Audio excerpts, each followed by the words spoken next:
Hi guys, പത്തനംമാറ്റ സീരിയലിൻ്റെ ഒരു പുതുപുത്തൻ വിശേഷത്തിലേക്ക് എല്ലാവർക്കും സ്വാഗതം. വരാൻ പോകുന്ന ഒരു അടിപൊളി എപ്പിസോഡ് വിശേഷത്തിലേക്കാണ് നമ്മൾ പോകുന്നത്. അങ്ങനെ ജ്വല്ലറിയുടെ MD ഡേവിഡും അതുപോലെ നാഗേന്ദ്രയും കൂടെ കൂടിയിട്ട് നമ്മുടെ ആ കള്ളക്കടത്ത് സ്വർണം കൊണ്ടുവന്ന് അവരുടെ തന്നെ ഡ്രൈവറെ കൊന്നു തള്ളുകയാണ് ചെയ്യുന്നത്. അയാളോട് രക്ഷപ്പെട്ടോളാൻ പറഞ്ഞിട്ട് ഇവർ രാത്രിയിൽ ചെന്ന് അയാളെ കൊന്നു തള്ളിയിരിക്കുകയാണ്. അപ്പോൾ അത് പോലീസിനൊരു തെളിവ് കിട്ടാതിരിക്കാൻ വേണ്ടിയിട്ടാണ്. അപ്പം നന്ദുവിന് കാര്യങ്ങൾ പിടികിട്ടുന്നുണ്ട്. ആദർശിനോടും അയനയോടും പറയുന്നുണ്ട് കേട്ടോ, അതിൻ്റെ പിന്നിൽ അയാളായിരിക്കും, നമുക്ക് തെളിവുകൾ കിട്ടാതിരിക്കാൻ വേണ്ടി അയാളെ വകവരുത്തിയതായിരിക്കും എന്നുള്ള കാര്യം. എന്നാൽ അതിന് യഥാർത്ഥ തെളിവുകൾ കിട്ടുകയും നാഗേന്ദ്രയെയും അതുപോലെ ഡേവിഡിനെയും അവന്തികയും അറസ്റ്റ് ചെയ്യുകയും ചെയ്യുന്നുണ്ട് നമ്മുടെ നന്ദു. സകല തെളിവുകളോടും കൂടി അവരെ പൊക്കുന്നൊക്കെയുണ്ട് കേട്ടോ. ആ ഒരു വിശേഷങ്ങളിലേക്കാണ് നമ്മൾ പോകുന്നത്. നമ്മുടെ വീഡിയോ ഇഷ്ടമായാൽ ഒന്ന് ലൈക്ക് ചെയ്യണേ, ഹൈപ്പ് ചെയ്യണേ, ചാനൽ കൂടി ഒന്ന് സബ്സ്ക്രൈബ് ചെയ്ത് സപ്പോർട്ട് ചെയ്യണേ. അങ്ങനെ നന്ദു ആദർശിനെ വിളിക്കുന്നുണ്ട് ധൃതി പിടിച്ച്. ആദർശേട്ട, ഒരു അത്യാവശ്യ കാര്യമുണ്ട്, എനിക്ക് ആദർശനെ നേരിട്ടൊന്ന് കാണണം എന്ന് പറയാണ്. അപ്പം ആദർശ ചോദിക്കുക, എന്താ നന്ദു, എന്താ? ആ കേസില്ലേ, ജ്വല്ലറിക്കാരെ കള്ള സ്വർണവുമായിട്ട് പിടിച്ചപ്പോൾ ആ ഡ്രൈവറെ അയാളെ ഇല്ലാതാക്കിയില്ലേ, അവരെക്കുറിച്ച് ചില നിർണായക വിവരങ്ങളൊക്കെ കിട്ടിയിട്ടുണ്ട് ആദർശേട്ട. അപ്പോൾ ആദർശ് പറയുക, ആണോ? അങ്ങനെയാണെങ്കിൽ അവരെ അറസ്റ്റ് ചെയ്തൂടെ? ജ്വല്ലറിക്കാർക്കും ആ ഡേവിഡിനൊക്കെ അതിലെന്തെങ്കിലും പങ്കുണ്ടോ എന്ന് ചോദിക്കുക. അപ്പോൾ ഉടനെ നന്ദു പറയുന്നുണ്ട്, അത് ആദർശേട്ടാ, ഡേവിഡിന് നല്ല രീതിയിൽ പങ്കുണ്ട്, പിന്നെ വേറെ ചില വിവരങ്ങൾ കൂടി ഞാൻ അറിഞ്ഞിട്ടുണ്ട്. അത് ആദർശ എന്നോട് നേരിട്ട് പറയാൻ വേണ്ടിയിട്ടാണ് വന്നത്. നമ്മുടെ ജ്വല്ലറിയെ കൂടി ബാധിക്കുന്ന ചില കാര്യങ്ങളാണ് എന്ന് നന്ദു പറയുക. അപ്പോൾ ആദർശ് പറയുന്നുണ്ട്, ശരി, എന്നാൽ നമുക്ക് കാണാമെന്ന് പറയാം.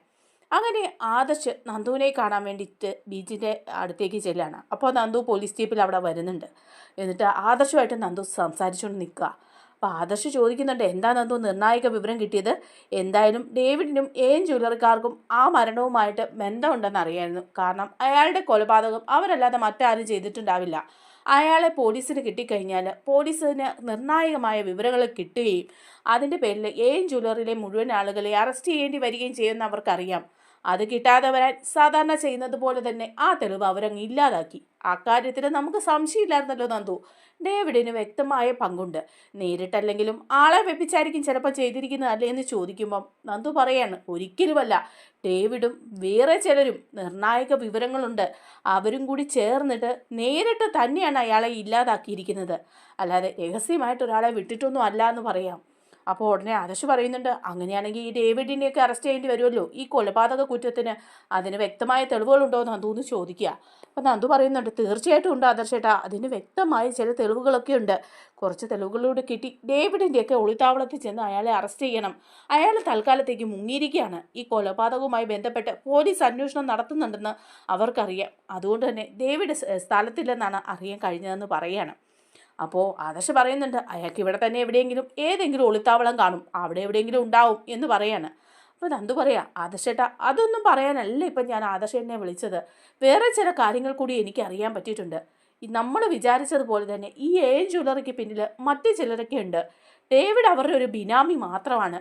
ഡേവിഡിന് പുറകിൽ മറ്റു ചിലർ കൂടി ഉണ്ട് എന്ന് എനിക്ക് മനസ്സിലാക്കാൻ സാധിച്ചിട്ടുണ്ട് ഈ അന്വേഷണത്തിൽ എന്ന് പറയുമ്പോൾ ആദർശ് ചോദിക്കുക, അത് ആരാണെന്നുള്ള കാര്യത്തിലോ എന്തെങ്കിലും വിഷ്വൽസോ എന്തെങ്കിലും കിട്ടിയോ നന്ദു എന്ന് ചോദിക്കുമ്പം നന്ദു പറയുന്നുണ്ട്, ഇല്ല, വിഷ്വൽസിലേക്കൊക്കെ നമ്മൾ അടുക്കുന്നേ ഉള്ളൂ. ഡേവിഡ് വിളിച്ചുകൊണ്ടിരുന്ന എക്സ് എന്ന് പറയുന്ന അയാളും ആയിട്ട് ഡേവിഡ് നല്ല കമ്മ്യൂണിക്കേഷനിലായിരുന്നു. അയാളും കൂടി ചേർന്നിട്ടാണ് ഈ കൊലപാതകം നടത്തിയത്. വ്യക്തമായിട്ടും എക്സിന് നല്ല രീതിയിൽ ഇതിൽ പങ്കുണ്ട്. കാരണം ആ സമയത്തും അതിനു മുമ്പും ഒക്കെ നിരന്തരം ഈ ഡേവിഡിൻ്റെ ഫോണിൽ നിന്ന് എക്സിൻ്റെ ഫോണിലേക്ക് കോള് പോവുകയും ടവർ ലൊക്കേഷൻ അടുത്തടുത്ത് കാണിക്കുകയും രണ്ടും ഒന്നിച്ച് കാണിക്കുകയൊക്കെ ചെയ്തിട്ടുണ്ട്. അപ്പോൾ ഈ മരണം നടന്നത് തീർച്ചയായിട്ടും ആ ഒരു കായൽ തീരത്ത് തന്നെയാണ് എന്ന് പറയാണ്. അപ്പോൾ ആദർശ് ചോദിക്കുന്നുണ്ട്, കായൽ തീരത്ത് അവിടെ ഇവരുടെ രണ്ടുപേരുടെയും ലൊക്കേഷൻ ഒന്നിച്ച് കാണിച്ചിട്ടുണ്ട്, കൂടാതെ ഡ്രൈവറില്ലേ അയാളും അവിടെ ഉണ്ടായിരുന്നു, അവിടെ വച്ചിട്ടോ മറ്റോ ആണ് അയാളെ വകവരുത്തിയിരിക്കുന്നത് എന്ന് പറയാണ്. അങ്ങനെയാണെങ്കിൽ നന്ദു, നമുക്ക് ഇതിന് പോയി പിന്നിലുള്ള ആളെ ഉടനെ തന്നെ കണ്ടെത്താൻ സാധിക്കുമായിരിക്കുമല്ലോ എന്ന് പറയുമ്പോൾ നന്ദു പറയുന്നുണ്ട്, തീർച്ചയായിട്ടും ഉടനെ കണ്ടെത്താൻ പറ്റും നമുക്ക് ആ എക്സിനെ. അതുകൊണ്ട് ഞങ്ങൾ നല്ല രീതിയിൽ അന്വേഷിക്കുക ആദർശേട്ടാ. പിന്നെ ഈ എക്സ് എന്ന് പറയുന്ന ആൾക്ക് നിങ്ങൾക്ക് നല്ല രീതിയിൽ അറിയാവുന്ന ആരോ ആണ് എന്ന് എനിക്ക് തോന്നുന്നുണ്ട്. അതുകൊണ്ടല്ലേ മൂർത്തീസ് ജ്വല്ലറിയുമായിട്ട് ഇത്രയധികം ശത്രുത വരുത്തി വെച്ചത്, അല്ലാതെ ഡേവിഡ് ഒന്നും അല്ല എന്ന് പറയുമ്പോൾ ആദർശ് പറയുക, അത് തീർച്ചയാണ്, ഞാനും അവിടെ സുഖ്ബീർ സിംഗ് ആയിട്ട് ചെന്ന സമയത്ത് എനിക്ക് ചില കാര്യങ്ങളൊക്കെ മനസ്സിലാക്കാൻ സാധിച്ചതാണ്. ഡേവിഡ് വെറും ഒരു ബിനാമി മാത്രമാണെന്ന് മാളവികയും കണ്ടെത്തിയതാണ്. ഇനിയിപ്പോൾ ഈ കൊലപാതകത്തിൻ്റെ പിന്നിലും കൂടി ആ പറഞ്ഞ ആളുണ്ടെങ്കിൽ തീർച്ചയായും നന്ദു നീ അയാളെ അറസ്റ്റ് ചെയ്യണം, നമുക്ക് അയാളെ പൂട്ടാൻ കിട്ടുന്ന ഏറ്റവും നല്ല അവസരമാണ് ഇതെന്ന് പറയുക. അപ്പോൾ നന്ദു പറയുന്നുണ്ട് തീർച്ചയായിട്ടും ആദർശേട്ടാ, ഇനി എന്തെങ്കിലും വിവരം ഉണ്ടെങ്കിൽ ഞാൻ ആദർശേട്ടനെ അറിയിക്കാം, അടുത്ത് തന്നെ അയാളെ ഞാൻ കണ്ടെത്തി പൂട്ടുകയും ചെയ്യും, അവരുടെ കൂട്ടാളികളെ എല്ലാം നമുക്ക് പൂട്ടണം എന്ന് പറയാണ്. അപ്പോൾ ആദർശ് പറയുന്നുണ്ട് നന്ദു നീ കുറച്ചൊക്കെ ഒന്ന് സൂക്ഷിക്കണം കേട്ടോ, കാരണം നമ്മുടെ പുറകെ അവർ നല്ല രീതിയിൽ വാച്ച് ചെയ്യുന്നുണ്ട്. കാരണം ഞാനന്ന് ദുബായിൽ ചെന്നപ്പം എന്നെ കൊടുക്കാൻ ശ്രമിക്കുകയും മുംബൈ ചെന്നപ്പോൾ എന്നെ കുടുക്കിയതും ഒക്കെ അവർ തന്നെയാണ്. അതുകൊണ്ട് തന്നെ നിന്നെ അവർ ശ്രദ്ധിക്കുന്നുണ്ടാവും എന്ന് പറയുമ്പോൾ നന്ദു പറയാൻ തീർച്ചയായിട്ടും അവർ ശ്രദ്ധിക്കും, അതുകൊണ്ട് തന്നെയല്ലേ ആ ഡ്രൈവറെ അവർ ഇല്ലായ്മ ചെയ്തത്. ഞാൻ അയാളിലേക്ക് എത്തുന്നു എന്ന് അറിഞ്ഞപ്പം അയാളെ അവിടെ ഇല്ലായ്മ ചെയ്യാനുണ്ടായത്.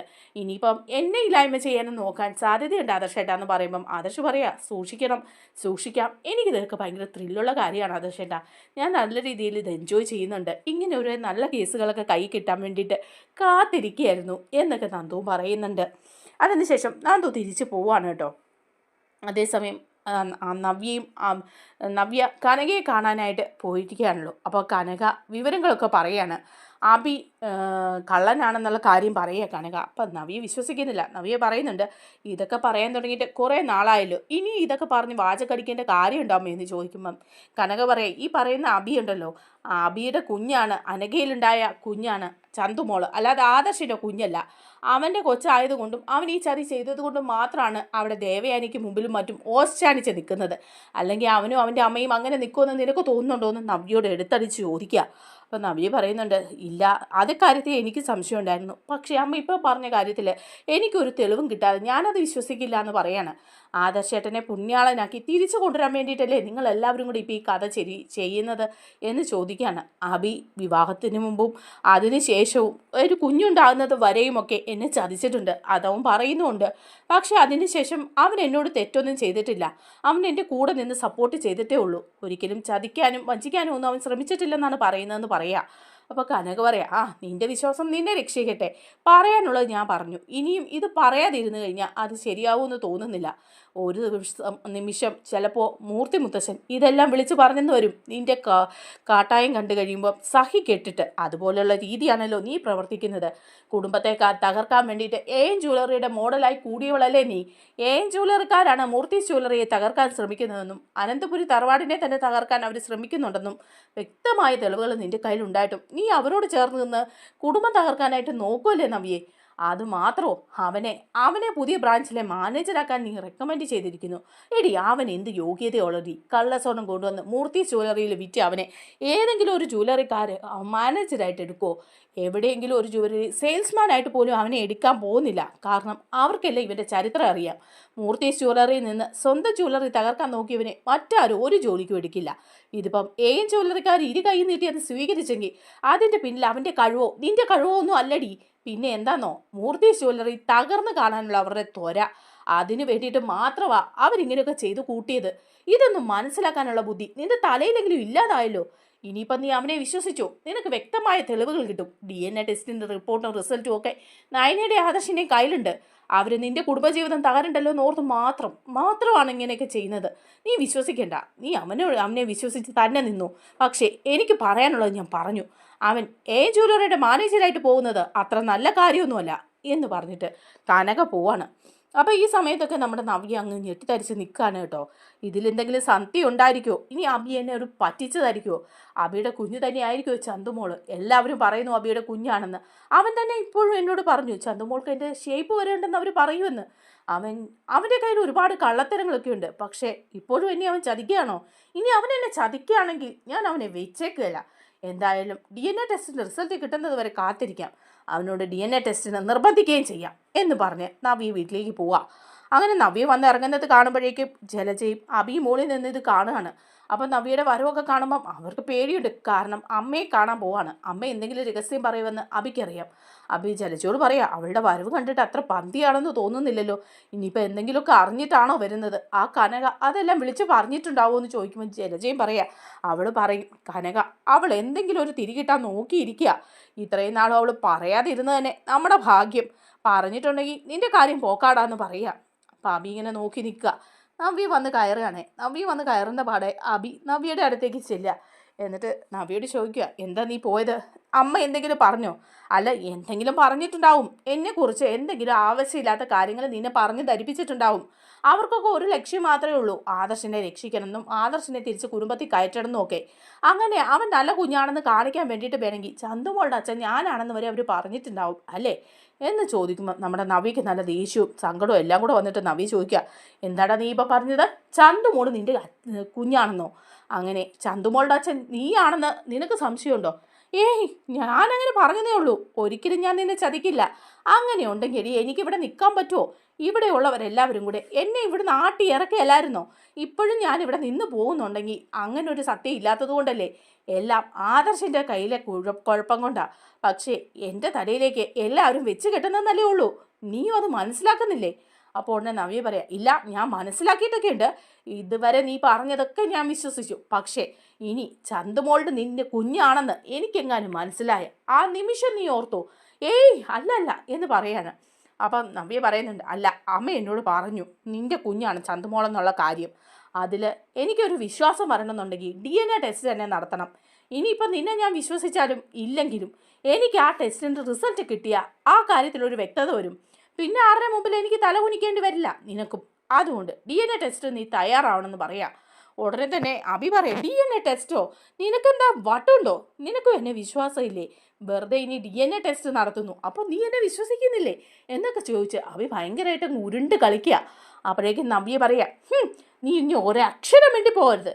ഞാൻ പറഞ്ഞതിന് മറുപടി നീ പറയുകയും ചെയ്യരുത്. നിന്റെ കുഞ്ഞാണോ ചന്തുമോളെന്ന് എനിക്കറിയണം. ഇവിടെ ഒളിഞ്ഞും തെളിഞ്ഞും പലരും പലതും പറയുന്നുണ്ട്, അതെല്ലാം ഞാൻ കേട്ടുന്നുണ്ട്. നീ ആണെങ്കിൽ ഇവിടെ അമ്മായിയുടെ മുമ്പിൽ ഓശാനിച്ച് നിൽക്കുന്നുണ്ട്. അതിനൊക്കെ ഒരു കാരണമുണ്ടെന്ന് എനിക്കറിയാം അഭി. അതുകൊണ്ട് നീ DNA ടെസ്റ്റിന് തയ്യാറാവണം. അതിൻ്റെ റിപ്പോർട്ട് എനിക്ക് കിട്ടണം.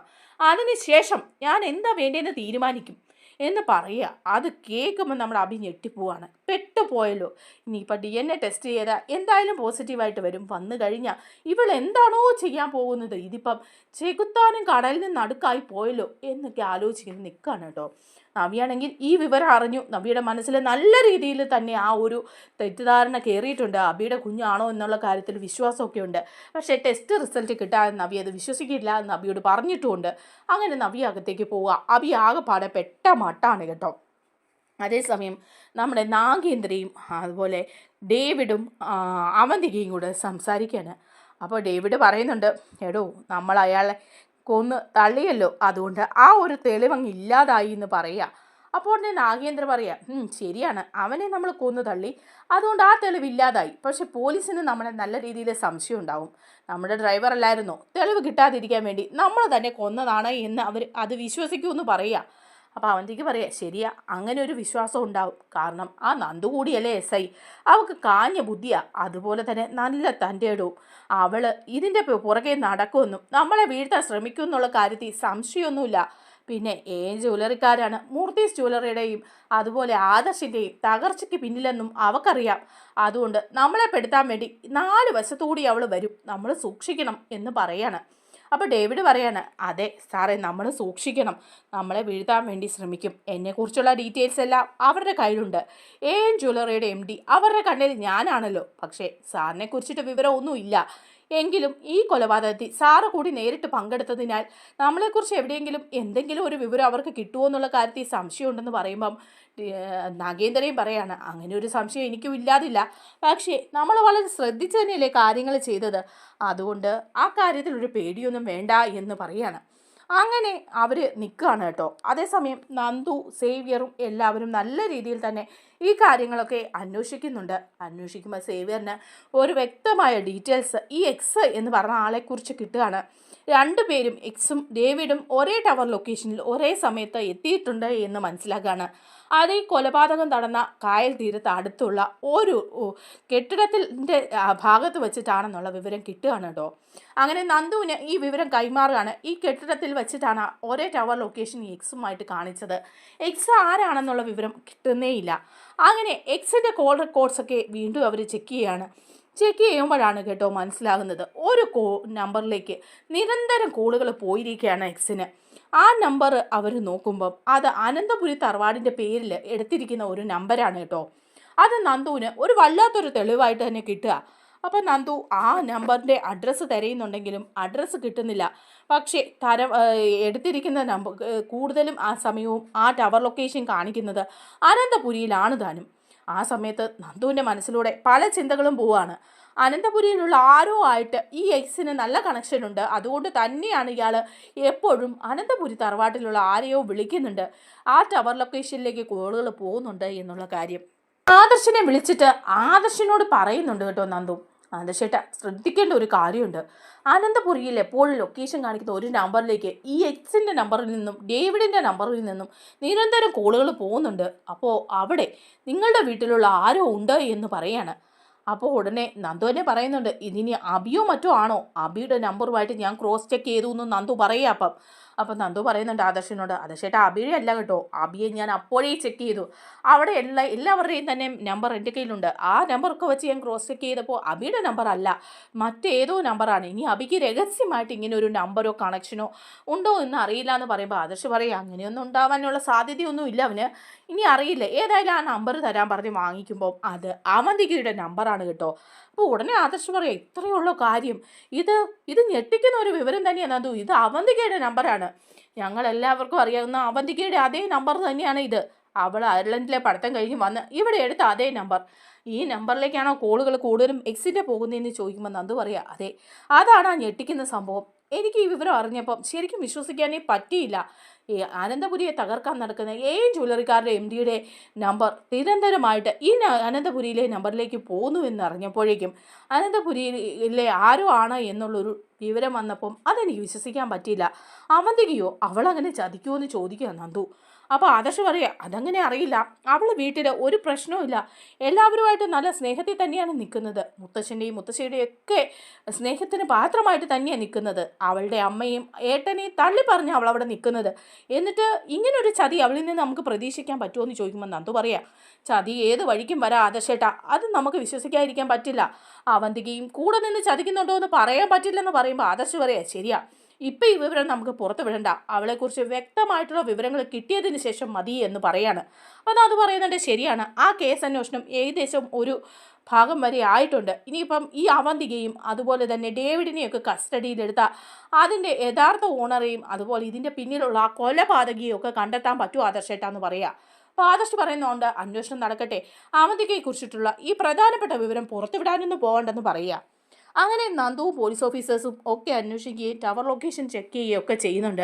അപ്പോഴാണ് കേട്ടോ അവർക്കൊരു വിവരം കിട്ടുന്നത്, ഈ മരിച്ചു പോയിരിക്കുന്ന ആ ഒരു ഡ്രൈവറിൻ്റെ മൊബൈൽ ഫോൺ അവർക്ക് ആ ഒരു ബിൽഡിങ്ങിൽ നിന്ന് കിട്ടുകയാണ്. അയാളെ ഒളിവിൽ താമസിപ്പിച്ച ആ കെട്ടിടത്തിൽ ഒളിച്ചു കിടക്കുകയാണ് അയാളുടെ മൊബൈൽ ഫോൺ.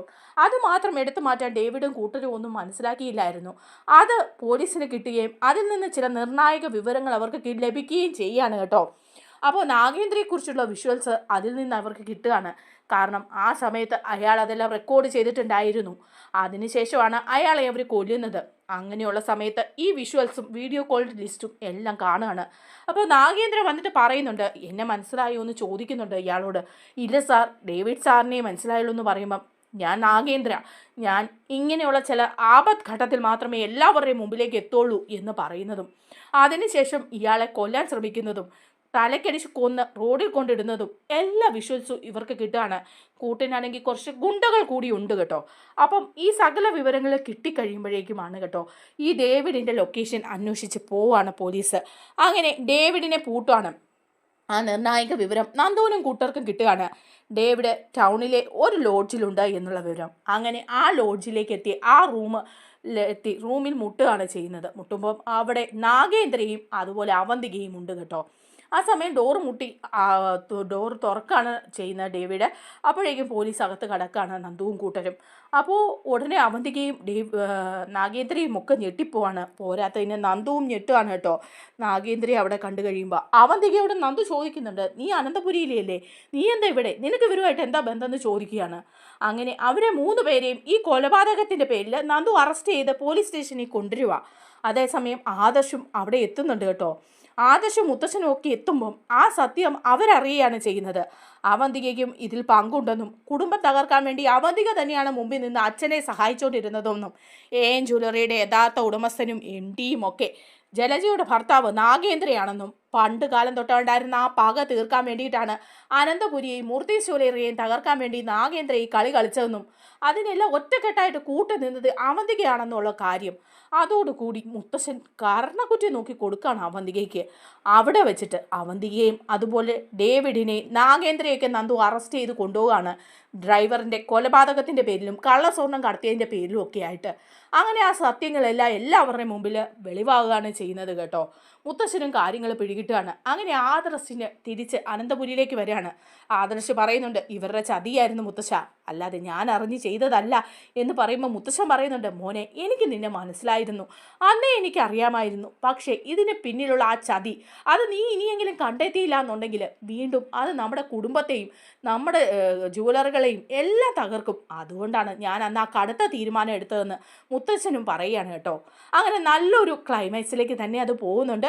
നമ്മുടെ വീഡിയോ ഇഷ്ടമായാലും ഒന്ന് ലൈക്ക് ചെയ്യണേ, ഹൈപ്പ് ചെയ്യണേ, ചാനൽ കൂടി ഒന്ന് സബ്സ്ക്രൈബ് ചെയ്ത് സപ്പോർട്ട് ചെയ്യണേ. താങ്ക്